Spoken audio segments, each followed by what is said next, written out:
Good morning class, जय हिंद जय भारत। ठीक है, स्टार्ट करते हैं आज Indian polity.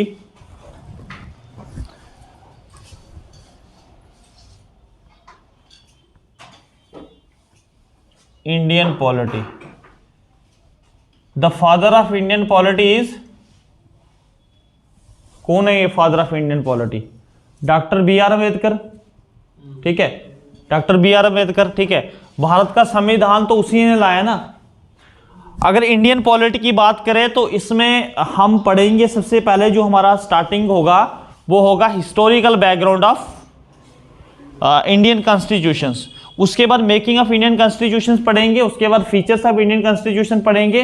Directive principle state policies, DPSP जो आप कहते हो शॉर्टकट फॉर्म में। फंडामेंटल राइट्स पढ़ेंगे। उसके बाद हम पढ़ेंगे फंडामेंटल ड्यूटीज भी है हमारी। ठीक है, फिर गवर्नर की पावर, फिर सुप्रीम कोर्ट, ये सारी चीजें हम डिस्कस करेंगे। लेकिन आज जो हमारा टॉपिक है वो है historical background. Historical background.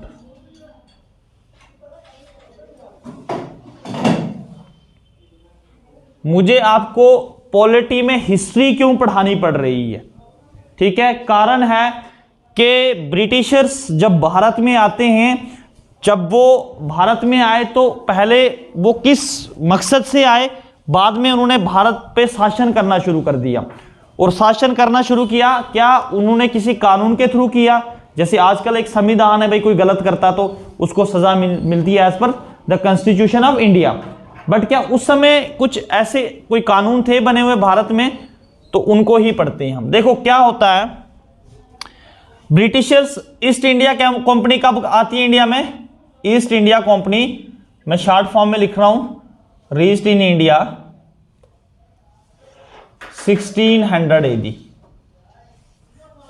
Bharat में ईस्ट इंडिया कंपनी आती है 16वीं सदी में विद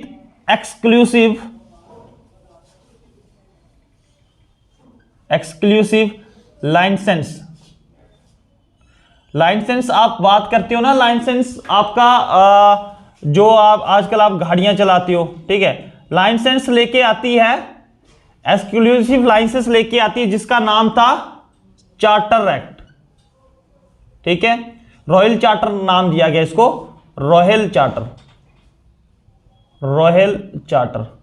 ठीक है, अब देखो इसके पीछे की भी अगर हिस्ट्री हम जानने की कोशिश करें, 1498 वो दिन था जब कोई फॉरेनर्स, मतलब हम कह सकते हैं कि पहला विदेशी कोई भारत में आया था जिसका नाम था वास्को डी गामा। 1498 में वो भारत के कलिकत में पहुंचा और वहां पर पहुंचने के बाद जब यहां से वापस गया तो भारत से कुछ चीजें खरीद के लेके गया। वो जैसे बाहर लेके गया तो उन चीजों को उसने, कई बुकों पर यह भी कहा जाता कि जो भारत से उसने जो सामान खरीदा वो बाहरली, मतलब जो इंटरनेशनल मार्केट में उसने 600 टाइम में बेचा, मतलब 1 रुपए की चीज 600 की बेची। ठीक है, तो कई जगहों पर कहा जाता 60 टाइम्स, मतलब जो उसने भारत से लेके गया था उसको कितने गुना बेनिफिट में बेचा।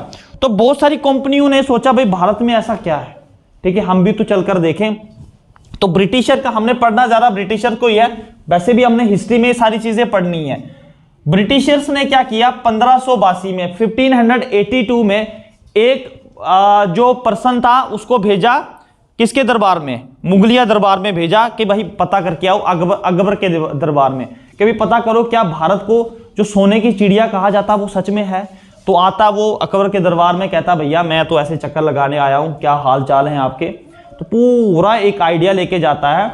जब वो आइडिया लेके जाता तो 1599 में उसी आइडिया के बेस पर क्वीन एलिजाबेथ जो है वो एक रॉयल चार्टर बनाती है। उस रॉयल चार्टर के अकॉर्डिंगली ब्रिटिश से ईस्ट इंडिया कंपनी को भारत में भेजा जाता। अब ब्रिटिश ईस्ट इंडिया कंपनी क्या है भाई? एक तरह की जैसे ट्रेडिंग कंपनी है। ठीक है, ट्रेडिंग कंपनी है। जब इसने परमिशन ली भारत में, ठीक है, कि भाई हम भारत में जाके क्या करेंगे, ट्रेड करेंगे। ठीक है, ब्रिटिशर्स ने कहा हमें क्या फायदा होगा भाई, ठीक है, तुम लोग जो है वो इंडिया में जा रहे हो ट्रेड करने के लिए, हमें क्या फायदा होने का भाई, हम आपको टैक्स पे करेंगे। तो ब्रिटिशर ने कहा कोई बात नहीं, चलो जाओ। तो 1600 AD में britisher east India company Bharat पहुंचती है। इसके बीच में बहुत सारी चीजें हुई, वो हम हिस्ट्री में पढ़ेंगे, लेकिन मेरा जो मकसद है पढ़ाने का वो आपको पॉलिटी है। होता क्या भाई, 1764 द बैटल ऑफ, कौन सी बैटल हुई, the battle of boxer. The battle of boxer change the Fortune of britisher in India. The battle of boxer change the Fortune, Fortune क्या होता है, किस्मत ही बदल डाली, of British east India company. क्या हुआ भाई, 1764 में बैटल ऑफ बॉक्सर में जो है ब्रिटिशर्स जीत जाते हैं, और जीतने के बाद कुछ शर्तें रखते हैं। ठीक है, क्या शर्तें रखते हैं कि भैया हमें जो है वो दीवानी राइट्स दिया जाए। They got Deewani rights, Deewani rights. ठीक है, इन 1765 में दीवानी राइट्स ले लिया। इस दीवानी राइट्स के तहत इनका कंट्रोल किसके ऊपर आ गया, control over Bengal, Bihar and Orissa. समझना भाई, ये बड़े रिच एरियाज थे भारत की। जब बैटल ऑफ बॉक्सर होती है, ब्रिटिशर्स का किसके ऊपर संपूर्ण कंट्रोल हो जाता है, समझ आ रहा सर? ये बैटल इंडिया में हुई। हाँ, बैटल इंडिया में थी, ये ब्रिटिशर्स की हुई थी। हम पढ़ेंगे इसको, बैटल ऑफ बॉक्सर। वैसे ये 3-4 लोग जुड़े थे मुगलों के, मिलके बोला कि ये तो अंग्रेज ज्यादा ही कुछ आना दादागिरी बता रहे हैं, और मुगलों ने इतनी प्लानिंग करके रखी हुई थी, जैसे ये लड़ाई करने के लिए गए वहां पर तो इनको जो है वो दुम दबा के भागना पड़ा। ठीक है, हाँ, क्योंकि यार ब्रिटिशर्स जब भी कोई काम करते थे ना, पहले प्लानिंग करते थे। ये हमेशा 100 साल को लेके चलते थे। हम जैसे आज की सोचते हैं ना, ये ब्रिटिशर 10 साल के पहले सोच लेते थे कि भाई 10 साल के बाद हमने क्या करना, हम रहें या ना रहें, लेकिन आने वाला बंदा किस तरीके से सिस्टम को चलाएगा।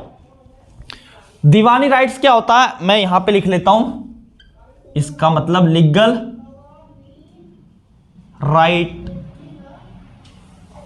Right over collection of tax, collection of tax के ऊपर लीगल राइट्स, दीवानी राइट्स। ठीक है, दीवानी किसने ले ली, ब्रिटिशर ने। लेला वाली दीवानी नहीं, ये एक टैक्स कलेक्शन दीवानी थी, दीवानी राइट्स था ये। ठीक है, अब दीवानी राइट्स था, अब ब्रिटिशर के पास आ गया। भैया देखो, बंगाल, बिहार एंड उड़ीसा ये बड़े अमीर प्रोविंसेस थे, इनका टैक्स कलेक्शन का जो जिम्मेवारी थी अब किसके पास चली गई, ब्रिटिशर के। ब्रिटिशर और रिच हो गए, पहले तो थे ही रिच, ये अब और पावरफुल होना शुरू हो गए। अब इन्होंने क्या किया, देखो 1765 में एक और चीज आई। वैसे ये चीजें मैंने आपको आगे पढ़ानी है, तो अब मैं हिस्टोरिकल बैकग्राउंड पढ़ा रहा हूं तो मुझे रहा नहीं जा रहा। ठीक है, इसमें इन्होंने क्या कहा कि जो एडमिनिस्ट्रेशन टैक्स कलेक्शन राइट हो गया, एडमिनिस्ट्रेशन फंक्शंस हो गए, ये देखेगा कौन, ब्रिटिश ईस्ट इंडिया कंपनी। और जो भी न्याय वगैरह, न्याय की मूर्ति वगैरह, ये जो है न्याय न्याय इंसाफ वगैरह देखेंगे कौन, राजा वगैरह। मतलब राजाओं से सारा कुछ छीन लिया, बोला राजाओं को तुम सिर्फ फैसले सुनाओ, लेकिन पैसा इकट्ठा हम करेंगे। ठीक है, अब पंगा क्या पड़ता भाई, पंगा ये पड़ता है कि ये जो ऑफिसर्स थे, ब्रिटिश ईस्ट इंडिया कंपनी जो है वो जाती है किसके पास, ब्रिटिश पार्लियामेंट के पास। भैया हम बहुत गरीब हो गए हैं भारत में, हमारे पास पैसा नहीं है, हमें कुछ लोन दे दो। ठीक है, इस ब्रिटिश पार्लियामेंट वाले सोचते हैं यार ये क्या पागल लोग हैं भाई, इंडिया जो है सोने की चिड़िया है, वहां पे एक जो चीज यहां पे लेके आते हैं उसके ऊपर डबल बेनिफिट ये लोग कमाते हैं, ये गरीब कैसे हो सकते हैं। अब ईस्ट इंडिया कंपनी गरीब हो रही थी, लेकिन ईस्ट इंडिया के कंपनी के ऑफिसर दुनिया के सबसे रिचेस्ट पर्सन बन रहे थे। कारण क्या था कि बड़े ईमानदार लोग थे ये। ठीक है, ईमानदार लोग समझते हो, बड़े बेईमान टाइप के लोग थे ये, करप्शन करते थे, समझ गए। जितना ये बेनिफिट आता था टैक्स वैक्स कुछ नहीं शो करते थे कि हमारे पास कितना आया। ठीक है, ये सारा पैसा हाजम कर लेते थे। अब दिमाग खराब हुआ ब्रिटिश पार्लियामेंट को। ब्रिटिश पार्लियामेंट ने कहा कोई बात नहीं बेटा, बाप तो बाप होता है। उन्होंने रेगुलेटिंग एक्ट पास किए, रेगुलेटिंग एक्ट पास किए, लॉ है, मैं पॉलिटी पढ़ा रहा हूं तो मैं लॉ पढ़ा रहा हूं आपको।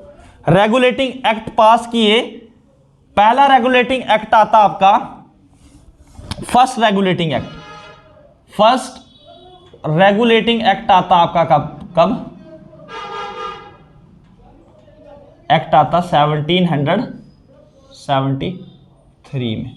बड़ा इंपॉर्टेंट चीज है, कभी कभी आपको यह भी पूछा जाता कि फर्स्ट रेगुलेटिंग एक्ट जो है भारत में कब आया।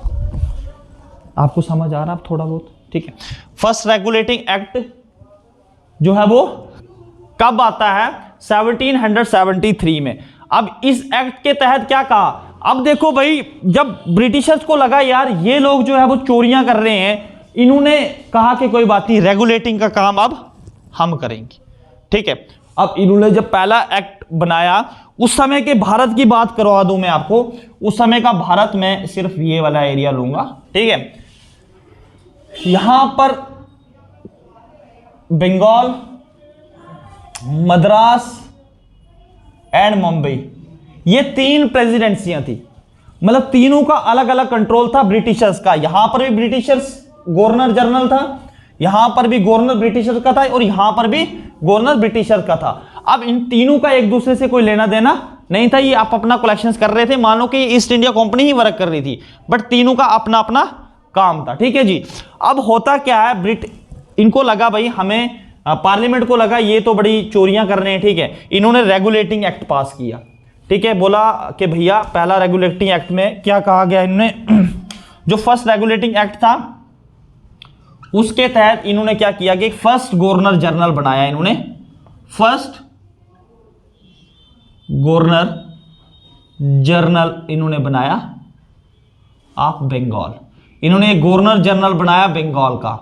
अब देखो ये लोग पावर को सेंट्रलाइज कर रहे हैं, पावर को क्या कर रहे हैं, सेंट्रलाइज कर रहे हैं, मतलब more power to governor general of Bengal. अब गवर्नर जनरल जो है वो बंगाल का इन्होंने बनाया फर्स्ट गवर्नर जनरल, जिसका नाम था वैरेन हेस्टिंग्स, ठीक है, याद रखना, ये भी क्वेश्चन में पेपर में आपके आ ही जाता है। वैरेन हेस्टिंग को पहला गवर्नर जनरल बनाया गया, बाद में बेचारा इसके ऊपर भी रिश्वतखोरी का मसला बना। वैसे मतलब ब्रिटिश पार्लियामेंट, ब्रिटिश में बैठे बैठे यहाँ पे, हाँ, उधर से ये अपने बंदे भेजते थे कि भाई आप रेगुलेट करो, आप कंट्रोल करो, जितना भी कंपनी जो है वहां पर फंक्शनिंग कर रही है, कॉमर्शियल फंक्शंस कर रही है, आप क्या करो, उसका हिसाब किताब किसको दो, ब्रिटिश पार्लियामेंट को दो। लेकिन जो भी ऑफिसर्स ये भेजती थी ना, ये सारे करप्ट निकलते थे। बाद में इसके ऊपर भी करप्शन के चार्जेस लगे थे, ठीक है, इसके ऊपर भी करप्शन। एक यही बंदा था जिसके ऊपर ये प्रोसीजर जो है वो स्टार्टअप किया गया था, वैरेन हेस्टिंग के ऊपर, ठीक है। बाद में इसको, बाद में जाके ब्रिटिश में तो इसको माफी कर दिया था सजा वगैरह होने के बाद, ठीक है। अब इसी रेगुलेटिंग के एक्ट के तहत आपका क्या होता है, 1774 में सुप्रीम कोर्ट स्टैब्लिश होता है। सुप्रीम, एससी लिख लो शॉर्टकट, सुप्रीम कोर्ट स्टैब्लिश होता है कहां पे, एट कोलकाता। उस समय कोलकाता, KAOL कोलकाता, ठीक है। सुप्रीम कोर्ट, इसमें क्या था, ये जो सुप्रीम कोर्ट बनाया गया, ये इसमें एक बड़ा जज था जिसको आप चीफ जस्टिस कहते हो, CGI था, और 3 अदर जज थे, 3 अदर जजेस थे। आप ऐसे कह सकते हो भैया ये जो बॉडी थी ये कितने जजेस की थी, 4 जजेस, 4 बॉडी जजेस की, मतलब 4 जजेस थे इसमें, ठीक है। सुप्रीम कोर्ट स्टेब्लिश किया गया। अब आप ये नहीं कहना कि सुप्रीम कोर्ट जैसे आज है आपके भारत का, जिसमें पूरे भारत के ऊपर संपूर्ण कंट्रोल है, भाई जो भी भारत के बड़े बड़े फैसले होते हैं वो सुप्रीम कोर्ट सुनाता। ये तो सिर्फ बंगाल के जो भी लोग थे, सुप्रीम किसके ऊपर थी, बंगाल के लोगों के ऊपर। अब देखो जो पहला रेगुलेटिंग एक्ट था, इसके तहत ये शो किया जा रहा था कि more power to governor general of. अब ये सारी पावरें किसके पास जा रही थी, बंगाल के पास, ठीक है। मतलब वन मैन तो इन्होंने शो कर दिया भैया कि यहां पर जो गवर्नर जनरल ऑफ बंगाल है वो ही रिस्पॉन्सिबल होगा आपके सारी चीजों के लिए, ठीक है। अब देखो इन्होंने क्या किया, इसी के तहत अब होता क्या है कि पंगा एक पड़ता आपका कि यहां पर इन्होंने एक कोर्ट ऑफ डायरेक्टर्स बनाए। कोर्ट ऑफ, इसी एक्ट के तहत इन्होंने क्या बनाया, court of create a body,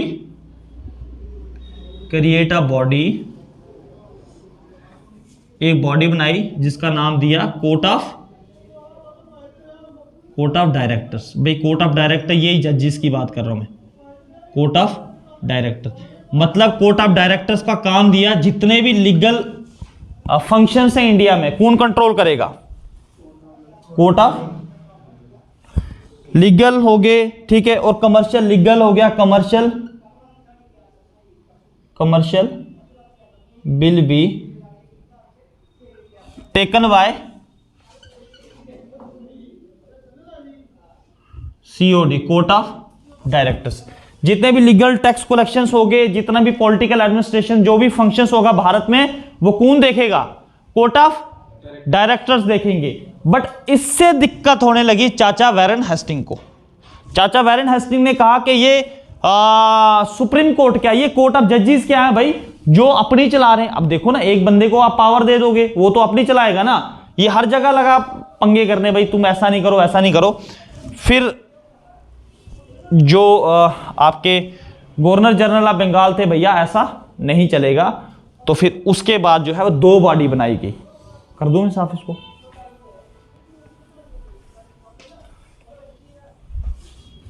समझ आ रहा है पॉलिटी का, ठीक है। हिस्टोरिकल बैकग्राउंड में थोड़ा सा टाइम लगेगा और आपको अंडरस्टैंडिंग करना बनता ही है, ठीक है। पहले वाला जो एक्ट है थोड़ा सा इंपॉर्टेंट है।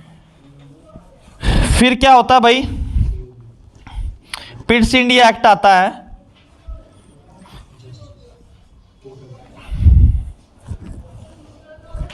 अमेंडिंग एक्ट आता है, अमेंडिंग एक्ट 1700, सीधा इसका सिंपल लिख लो, एक अमेंडिंग एक्ट आया था, अमेंडिंग एक्ट, इसी को अमेंडिंग एक्ट आया कब का, 1781 का आपका अमेंडिंग एक्ट आया था, ठीक है। इसमें अमेंड किया गया था कि पावर जो है वो कोर्ट ऑफ डायरेक्टर्स के पास क्या फंक्शंस रहेंगे। बाद में इससे भी नहीं चला काम, फिर आपका पिट्स इंडिया एक्ट आता है, ये इंपॉर्टेंट है, पिट्स इंडिया एक्ट 1784 का पिट्स इंडिया एक्ट आता। अब उस समय Pitts the younger was the prime minister of British parliament, ठीक है, पिट्स के नाम से ये एक्ट आता है। तो जब लगा इनको कि भाई कोर्ट ऑफ डायरेक्टर्स ये जो है कंपनी कंट्रोल में नहीं आ रही है, तो पिट्स द यंगर ने कहा कोई बात नहीं बेटा, अब देखा जाएगा। इसने एक और बॉडी को इंट्रोड्यूस किया, इसको लगा कि कोर्ट ऑफ डायरेक्टर्स भी अब अपनी मनमानी कर रहे हैं, इसने किस बॉडी को इंट्रोड्यूस किया, अब इसने बोर्ड ऑफ कंट्रोल को इंट्रोड्यूस किया, ठीक है। इसने कौन सा इंट्रोड्यूस किया, एक तो आगे आपके पास क्रिएट, इसने पावर्स को डिस्ट्रीब्यूट कर दिया, सीधा लिखो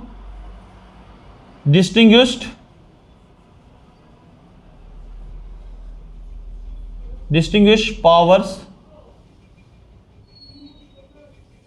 बिटवीन COD लिखना, court of directors and board of BOC, board of control. देखो कैसे याद रखना कि कोर्ट ऑफ डायरेक्टर के पास क्या पावर्स होगी, वो बोर्ड ऑफ कंट्रोल के पास क्या पावर होगी।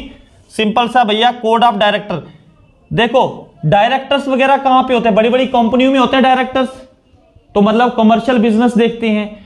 कंट्रोल की जब भी बात आती है तो हम पब्लिक एडमिनिस्ट्रेशन की बात करते हैं, पॉलिटिकल एडमिनिस्ट्रेशन की पावर बोर्ड ऑफ कंट्रोल को दी गई।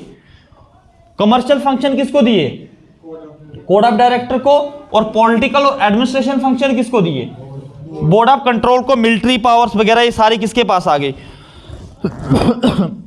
अब इन्होंने कहा, क्या कहा, कोर्ट ऑफ डायरेक्टर्स को कहा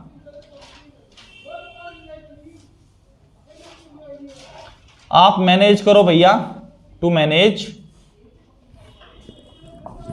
द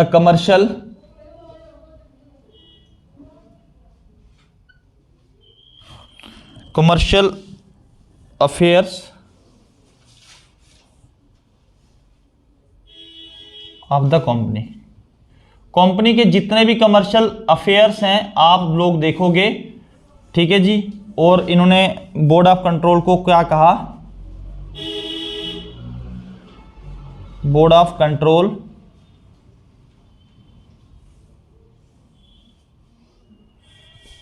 आज रिया नहीं आई है, वो कहा अभी नहीं आई है, ये फर्स्ट टॉपिक था, मिस नहीं करना चाहिए था। बोर्ड ऑफ कंट्रोल को कहा भैया तुम मैनेज करोगे, टू मैनेज व्हाट, बताओ भाई, पॉलिटिकल, मिलिट्री एंड एडमिनिस्ट्रेशन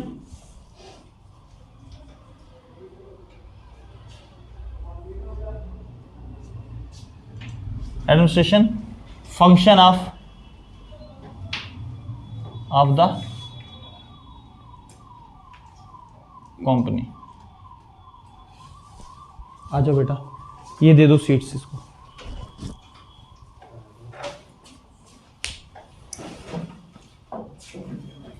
इधर हो जाएगा सेट, ओके, थोड़ा इसका भी ध्यान रखना, ठीक है। अब देखो भाई बड़ा आसान है, पिट्स इंडिया एक्ट आता है, इसने पावर को ही डिस्ट्रीब्यूट कर लिया, पावर को ही सेपरेट कर दिया। बोला भाई अब कोर्ट ऑफ डायरेक्टर्स, डायरेक्टर याद रखना, डायरेक्टर से आपको याद आएगा बिजनेस में होते हैं, तो इसका मतलब कमर्शियल फंक्शंस की बात है। जब भी हम पावर्स की बात करेंगे तो इसका मतलब पॉलिटिकल, एडमिनिस्ट्रेशन और मिलिट्री पावर तो पता चल गया ना। तो पॉलिटिकल पावर दे दी ने बोर्ड ऑफ कंट्रोल को। भाई देखो, अगर आप लोग नायब तहसीलदार की तैयारी कर रहे हो तो आपको इस लेवल का करना पड़ेगा। ये सारा आपका जो मैं पढ़ा रहा हूं ये आपकी लक्ष्मीकांत का पूरा एक एक चीज है, आपको लक्ष्मीकांत पढ़ने की जरूरत नहीं पड़ेगी। आपको रिकमेंडेशन देते होंगे ना कि लक्ष्मीकांत पढ़ो भैया, आप यूपीएससी करोगे, आईएएस करोगे, भैया यही है आपकी लक्ष्मीकांत, कुछ नहीं छोड़ने वाला हूं इसमें से, ठीक है। जो आपके एग्जाम, जो आपके छोटे से छोटे एग्जाम्स में इंपॉर्टेंट होंगे और जो आपके बड़े से बड़े, चाहे आप कल को आप केएस का पेपर दो, कल यूपीएससी का पेपर दो, तो भी ये चीजें आपके काम आनी है, ठीक है जी। ये समझ आ गया? किसी को कोई डाउट? सब्जार जी, आपको, आकाश, जसवीर जी, ओके है? सपना कर दें साहब, कॉपी कर देना, कर लो उसको पहले।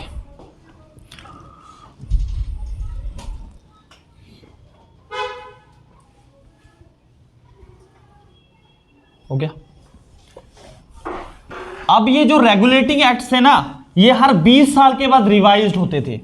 हर 20 इयर्स के बाद ये रेगुलेटिंग एक्ट्स क्या होते थे? रिवाइज होते थे। तो ब्रिटिश पार्लियामेंट ने क्या कहा था कि भैया हर 20 साल के बाद इन लॉज में जो है वो चेंजिंग आती रहेगी। अब एक 1773 में आया, तो दूसरा कब आएगा? 1793 में। 1793 आपके पेपर के लिए इंपॉर्टेंट नहीं है, एक चीज करवा दूंगा उसके बारे में, ठीक है, थोड़ा सा ही बताऊंगा। अब नेक्स्ट आता है आपका regulating act of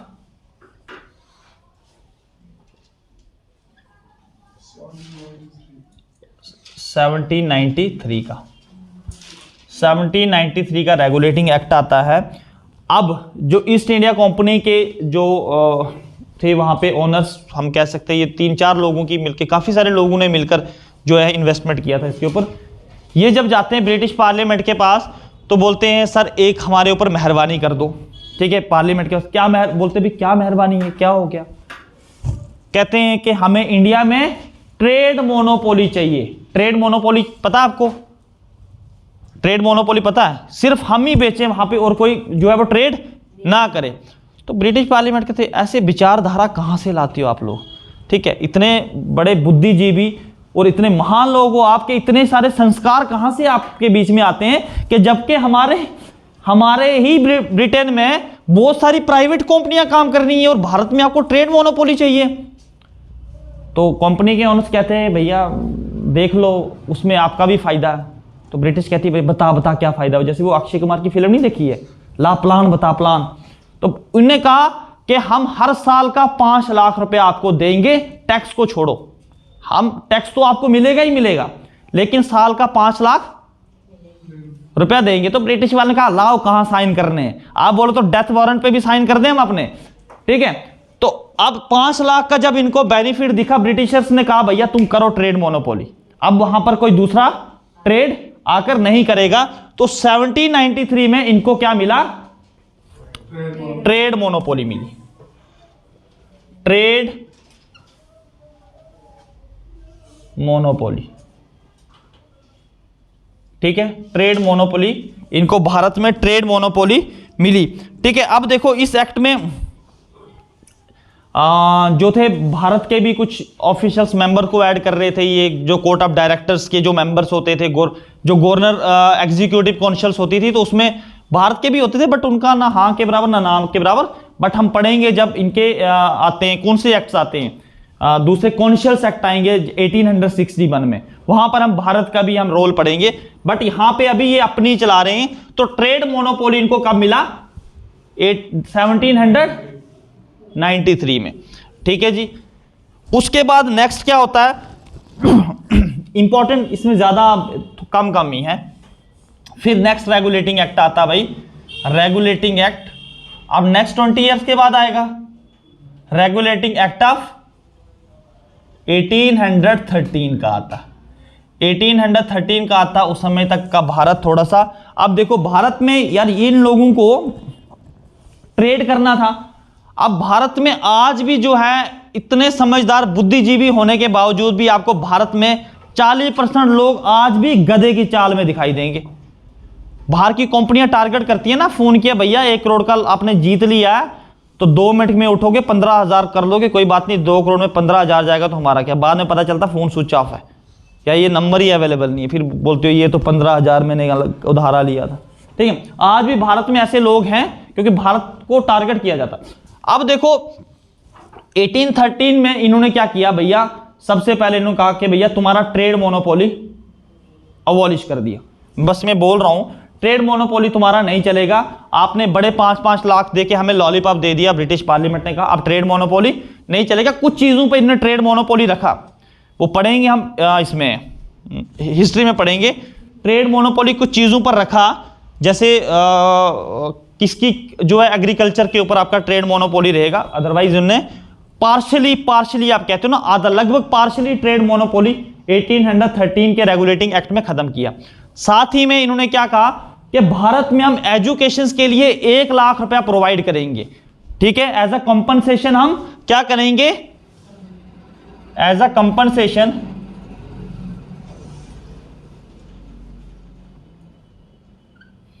1 lakh rupees for education. अब इनको भी लगा यार भारत में एजुकेशन की बड़ी कमी है, ठीक है, हमें भारत में एजुकेशन जो है वो देनी चाहिए, ताकि हम अब देखो ना, ये हम लोगों को पढ़ाकर कोई अफसर नहीं बनाना चाहते थे कि भारत का विकास हो, भारत के बड़े बड़े डॉक्टर निकले, भारत के बड़े बड़े इंजीनियर। भैया इनको समझ ही नहीं आती थी हमारी भाषा की, वो इधर से अंग्रेजी में करते थे तो हम ऐसे दे थप्पड़ लगाते थे, फिर पागल होते थे।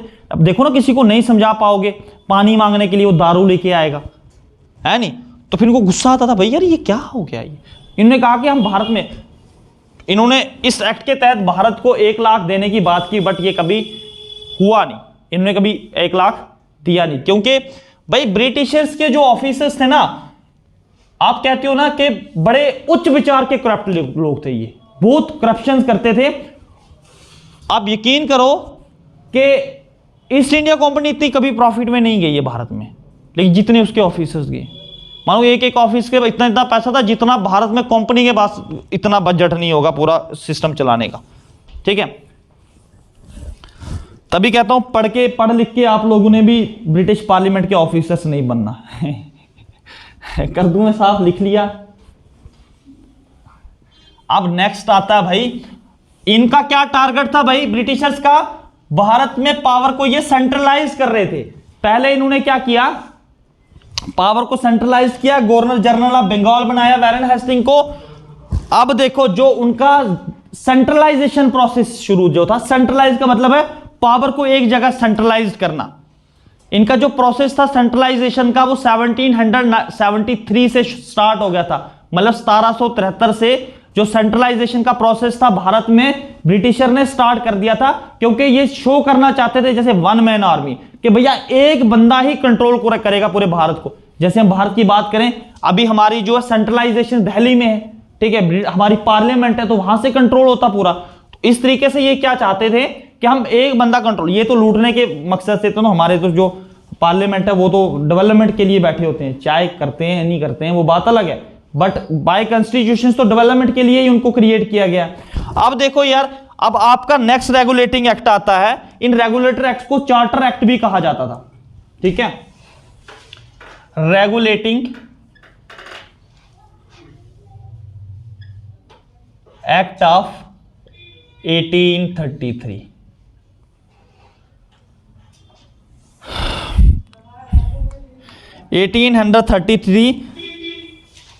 दिस एक्ट आप कह सकते हो, this act was the final step towards centralisation in India. Centralisations in British India.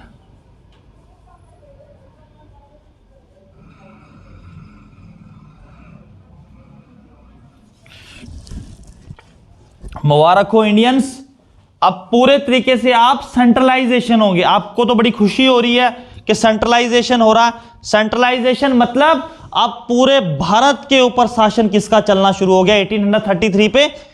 ये वो टाइम था 1833 जिस समय भारत के हर हिस्से पर लगभग ब्रिटिशर्स का कंट्रोल हो गया था, लगभग। उस टाइम पे भारत अखंड भारत था या अखंड भारत तो बड़े काफी टाइम से था। अखंड भारत लगभग अखंड भारत था। अखंड भारत में अफगानिस्तान, पाकिस्तान, ये सारे इंडिया के ही पार्ट थे, बट आप कह सकते हो कि अखंड भारत था। बट ये सारा जब इन्होंने बीज बोया ऐसा आके, अब पढ़ेंगे हम इन लोगों ने किस तरीके से पॉलिसी चलाई हिंदू और मुस्लिम्स को आपस में लड़ाने के लिए।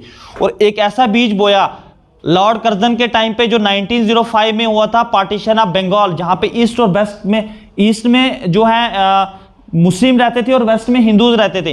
इन्होंने पार्टीशन जब की, इन्होंने कहा कि हम एडमिनिस्ट्रेशन नहीं चला पा रहे, बट उन्होंने हिंदू और मुस्लिम्स को अलग किया, एक प्रोविंस हिंदू का और एक मुस्लिम्स का। तो उस समय हिंदू और मुस्लिम्स ने क्या कहा कि नहीं, हमारा भाईचारा खत्म नहीं होगा, लेकिन वो बीज बो चुके थे, ठीक है, पढ़ेंगे, बीज बो चुके थे। वही नतीजा बाद में पाकिस्तान जो है वो एक अलग कंट्री बनी हमारे भारत से, पढ़ोगे, ठीक है। बड़ी पॉलिसी इन्होंने की है, आप सोच नहीं पाओगे कि जो वो तब सोचते थे ना, आज भारतीय आज भी नहीं सोच सकते। इतना एडवांस लेवल का दिमाग था ब्रिटिशर्स का, तभी तो ब्रिटेन उस समय बड़ी पावरफुल कंट्री थी। है किसका पार्टीशन ऑफ कब हुई थी? हाँ 180 1805 1905 में हुई थी, 1905 में हुई थी। अच्छा देखो, इस एक्ट के तहत भारत के ऊपर now the governor general of Bengal becomes to the governor general of India, ठीक है। पहले गवर्नर जनरल ऑफ बंगाल था, लेकिन अब गवर्नर जनरल ऑफ बंगाल हो गया। अब वन मैन तो शो हो गया ना। अब पहले ये बंगाल कर रहे थे, इन्होंने लिया ये वाला, थोड़ा थोड़ा यहाँ पे किले शिले बनाए थे अपने के, हम तो भाई ट्रेड कर रहे हैं। ये नहीं पता था कि इनका पूरे भारत के ऊपर शासन। देखो भारत के ऊपर शासन क्यों हुआ, भारत की खुद के लोगों की कमजोरियां थी। भारत के लोग आपस में आज भी लड़ते हैं, उन्होंने यही तो फायदा उठाया कि भाई यहाँ पे जो है जामिद जो है वो सब्जार के पीछे पड़ा हुआ, सब्जार जो है आकाश के पीछे पड़ा हुआ। इन्होंने यही फायदा उठाया, जामिद का साथ दिया, अब सब्जार को हराया, फिर बचा पीछे कौन, सब्जार, और ये उसका साथ दिया, इसको मरवाया, बाद में इसको मार दिया, हो गया उनका राज। और लेकिन बाकी वाले जो गधे की चाल वाले वो समझे ही नहीं कि ब्रिटिशर कर क्या रहा है, बाकी फिर आएगी हमें ब्रिटिशर का साथ चाहिए, ठीक है। तो ऐसे हमारे भारत के ऊपर जो है now the governor general of Bengal, governor general of Bengal became the governor general of India, general of India.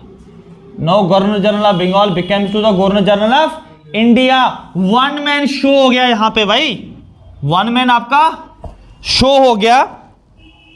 अब इस चार्टर एक्ट ने जो है वो इसमें अटेम्प्ट भी किया कि system of open competition civil services के लिए हो। पहले हम एक चीज लिख लेते हैं, क्या मुझे कोई बता सकता है first governor general of India कौन था? वॉरेन हेस्टिंग को कब तक चलाएगा? 1753 में था वो, अब 1833 में मर नहीं गया होगा तब तक वो।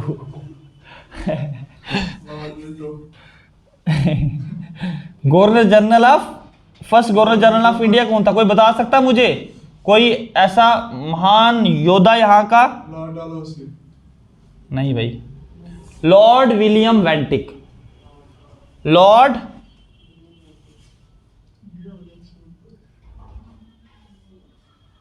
विलियम वेंटिक,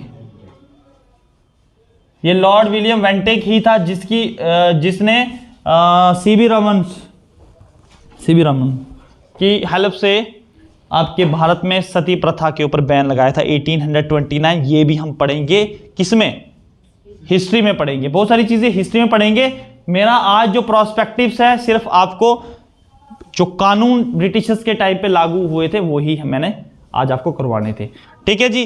तो first governor general of India कौन था? Lord William वेंटिक। भाई पेपर यही आते हैं, क्वेश्चंस यही आते हैं, बट ये है कि आप लोगों को जो इंपॉर्टेंट पॉइंट्स का पता नहीं होता। हिस्ट्रियां पूरी पढ़ लेते हो, पॉलिटियां पूरी पढ़ लेते हो आप, लेकिन बाद में पता चलता पेपर कहीं और से आ गया, है ना? ठीक है जी, कर दूं मैं? अच्छा, इसमें एक और चीज हुई भाई, इन्होंने अटेम्प्ट किया, attempted to introduce open civil services की ओपन जो है बात की गई यहां पे। एक इसको कोऑर्डिनेटेड कहते थे, open competition, open exam for civil competition, exams for civil, या ऐसे लिख लो यार, ओपन ओपन कंपटीशन कर दिया इन्होंने, open competition for civil servant, civil servant. इन्होंने कहा कि अब जो है अटेम्प्ट किया। अब देखो यार, यहां पर ना बड़ी दिक्कत थी।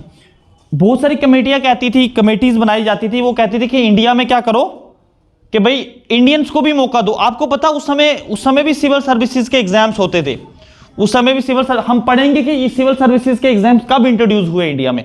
उस समय सिविल सर्विसेज के एग्जाम जो होते थे वो होते थे, बट इंडियंस को मौका नहीं दिया जाता था, इंडियन को मौका नहीं दिया जाता था। इंडियन को कभी भी जो है ऊपर वाली पोजीशंस, मतलब हाई पोजीशंस पे कभी भी बैठाया नहीं जाता था। बट यहां पे अटेम्प्ट किया, एक कमेटी थी उसने, बट उसको रिजेक्ट कर दिया।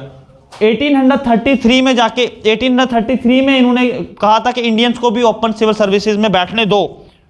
20 साल लग गए ये फैसला सुनाने में कि ठीक है इंडियंस को भी। 1853 में फाइनली मकाले कमेटी ने ये रिकमेंडेशन दी और फाइनली एक्सेप्टेड भी होगी 1853 में। इतना समझ में आ गया आपको? ओके है अभी तक का आपको? अब समझ आ रहा है आपको? कर दो मैं साफ। अब अगले 20 साल के बाद क्या होता है? अब कौन सा एक्ट आता है? कौन सा एक्ट आएगा अब इसके बाद? शांत क्यों है भाई बताओ? 1833 के बाद 20 साल कब आएंगे? जोड़ो ना आगे। Regulating act,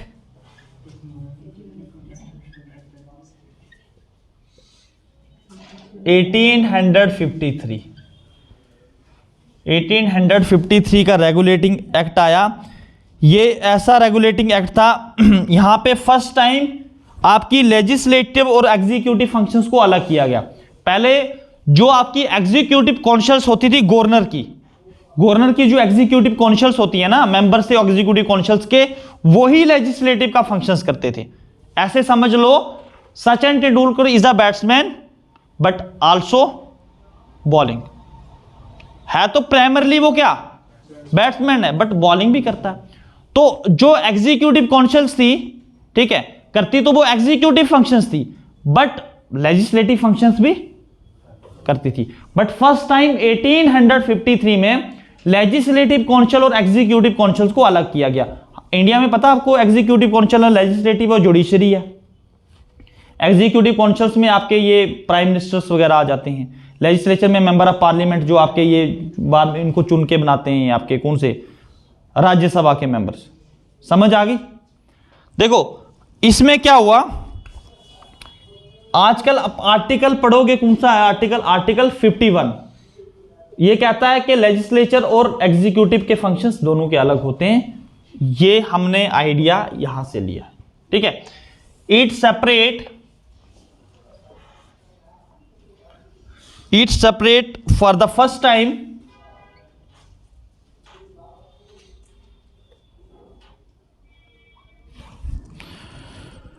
legislative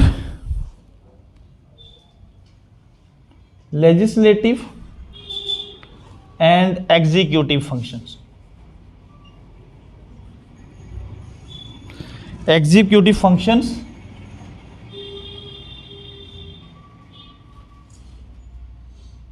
of the governor, या आप कह सकते हो गवर्नर काउंसिल्स।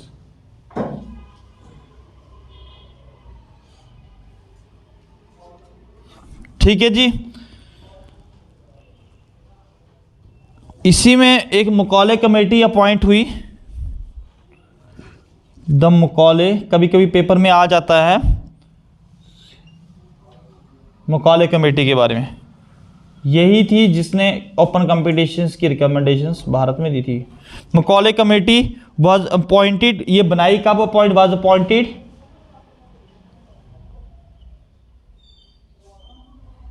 इन 1854 में ये मकौले कमेटी अपॉइंट की गई थी। ठीक है जी। अब 1853 ये 5वां रेगुलेटिंग एक्ट था भारत का, 5वां रेगुलेटिंग एक्ट था भारत का। लेकिन इस एक्ट में ब्रिटिशर्स पार्लियामेंट ने ये चीज नहीं बताई क्या इस रेगुलेटिंग एक्ट को अब आगे एक्सटेंड किया जाएगा या नहीं किया जाएगा। ठीक है, नहीं तो हर 20 साल के बाद रेगुलेटिंग एक्ट क्या थे आपके, रिवाइज होते थे। बट इन्होंने अब क्या किया कि इन्होंने कोई भी रेगुलेटिंग एक्ट जो है वो आगे पास नहीं किया। ठीक है, अब देखो यहां पे इन्होंने फर्स्ट टाइम लोकल जो है वो रिप्रेजेंटेशन भी इंट्रोड्यूस की।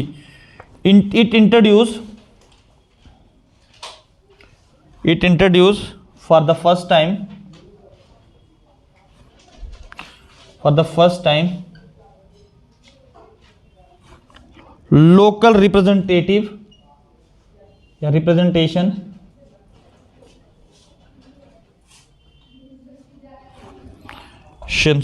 कहां पे, इन सेंट्रल लेजिस्लेटिव काउंसिल।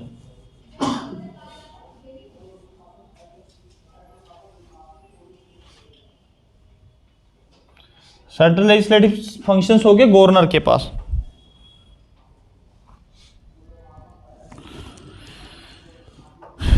अच्छा, अब एक चीज यहां पे समझना, बड़ी इंपॉर्टेंट चीज समझाने जा रहा हूं कि 1853 का जब रेगुलेटिंग एक्ट आया तो यहां पर ब्रिटिश पार्लियामेंट ने यह चीज क्लियर नहीं की कि अब रेगुलेटिंग एक्ट्स आगे रिवाइज होंगे या कंटिन्यू होंगे।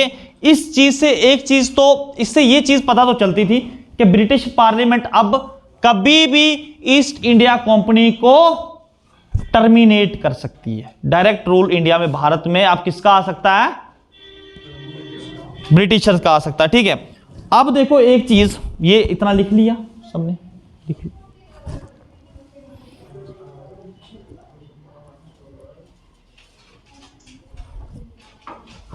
ये लिख लेता पॉइंट, डज नॉट स्पेसिफाई, है ना, it does not specify the terms are next regulating acts।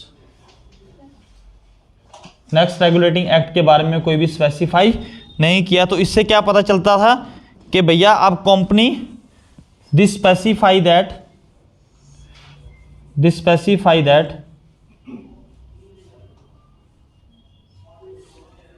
Company rule can be terminated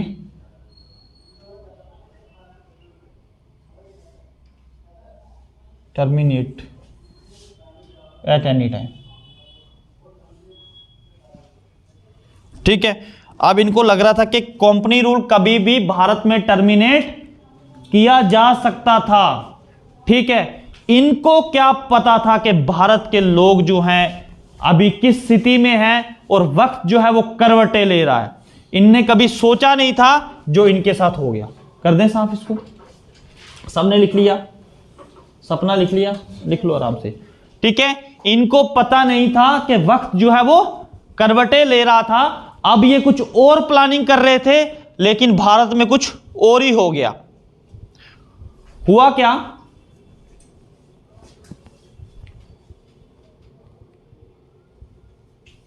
कितना रहता हो गया, सपना लिख लिया, आपने लिख लिया, सब जार कॉपी बता देना, सब उधर से देख के लिख लो।